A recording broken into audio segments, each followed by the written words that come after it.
आज देश भर में चल रही बहस किसी एक केस की नहीं है, बल्कि उस न्याय व्यवस्था की है जिसका तराजू अब कानून से नहीं, ताकत, पहचान और हैसियत से झुकता दिख रहा है। नमस्कार, मैं हयात कलीम मेहर और आप देख रहे हैं द बवाल।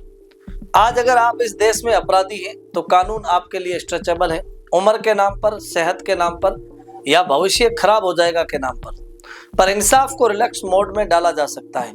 लेकिन अगर आप पीड़ित हैं, गरीब हैं, महिला हैं और सवाल पूछने दिल्ली आ गए तो यही कानून लोहे की सलाख बन जाता है। देखिए जरा उन्नाव कांड, जिस मामले ने पूरे देश को हिला दिया था। एक तरफ रेप का आरोपी जिसे जमानत और राहत मिलती दिखाई देती है, हाईकोर्ट ने जमानत दे दी। जब मीडिया पर एक इंसाफ को लेकर ट्रेंड चला तो सुप्रीम कोर्ट ने उस जमानत पर रोक लगा दी।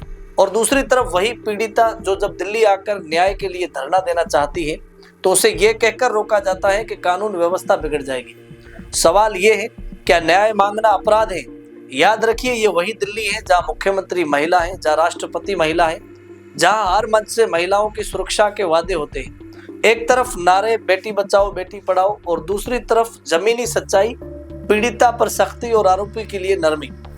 अब आगे बढ़ते हैं कुलदीप सेंगर, जिसके नाम के साथ बलात्कार और हत्या जैसे शब्द जुड़े। उसकी सजा सस्पेंड होती है। वडोदरा गुजरात, जहां सड़क पर गाड़ी चढ़ाकर 8 लोगों को कुचल दिया गया, 2 की मौत हुई और अदालत में दलील आती है आरोपी सिर्फ 23 साल का युवा छात्र है। सवाल ये है, जो मरे उनका क्या कोई भविष्य नहीं था?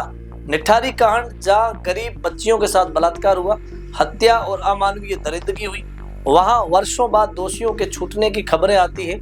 रेलूराम पूनिया हत्याकांड, जहां एक ही परिवार के 8 लोगों की हत्या हुई, वहां भी इंसाफ सवालों के घेरे में है। सलमान खान हिरण मरा लेकिन सिस्टम मुस्कुराया, आज वही व्यक्ति टीवी पर नैतिकता के शो चला रहा है। मनु शर्मा, टेनी का बेटा आशीष मिश्रा, राम रहीम, नाम अलग अलग लेकिन पैटर्न एक। ताकतवर के लिए कानून तकिया, कमजोर के लिए सख्त सजा। और अब जरा इस देश के न्याय का सबसे भयावह विरोधाभास देखिए। आज भारत में रेपिस्ट जेल के बाहर है और उसी भारत में एक साइंटिस्ट, एक शिक्षाविद और एक विचारक सवाल पूछने की वजह से जेल, हिरासत या निगरानी में। नाम लीजिए सोनम वांगचुक, जिसका अपराध ना हिंसा है, ना हत्या है, ना नफरत। उसका अपराध सिर्फ इतना है कि उसने संविधान की बात की, लद्दाख के हक की बात की, पर्यावरण और शिक्षा की बात की। तो सवाल उठता है, क्या इस देश में अपराध से बड़ा जुर्म अब सवाल पूछना हो गया है?